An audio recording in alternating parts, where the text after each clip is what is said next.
நீ ஆகுமானதாக ஆக்கி தந்த அந்த உணவை மட்டுமே நான் சாப்பிட்டு இந்த குழந்தையை நான் பெற்றெடுத்திருக்கிறேன். ஆனால் இப்போ அந்த குழந்தைக்கு கண் பார்வை இல்லையே என்று அல்லாஹ்கிட்ட முறையிட்டு, என் பிள்ளைக்கு என்ன செய், கண் பார்வையை கொடு, உள்ளத்தினுடைய ஒளியை கொடு, அவரை இந்த மார்க்கத்தினுடைய ஒரு சேவகனாக நீ அங்கீகரித்து அருள்புரி என்றெல்லாம் அழுது தொழுது அல்லாஹ்விட்டே முறையிட்டார்கள். அல்லாஹு தாலா கண்ணின் ஒளியை மட்டும் காட்சியை மட்டும் தரவில்லை, உள்ளத்தின் ஒளியையும் சேர்த்தே அல்லாஹ் தந்தான்.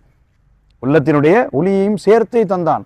அதனால் தான் அவர்கள் அந்த துஆவினுடைய பரக்கத்தினால் தான் ஒவ்வொரு இடத்திற்கும் ஒரு சில இடங்கள்ல ஒரு சில நேரங்களில் 2 மாதம் குதிரையிலேயே பயணித்து பெருமானாருடைய ஒரு ஹதீஸ், ஒரு பொன்மொழி இன்ன நபரிடம் இருக்கிறது என்று தெரிந்தால் அதை கேட்டு அதை தொகுத்து இந்த சமுதாயத்திற்கு தருவதற்காக அவர்கள் நீண்ட பெரும் ஒரு சேவையை, ஒரு தியாகத்தை செய்தார்கள்.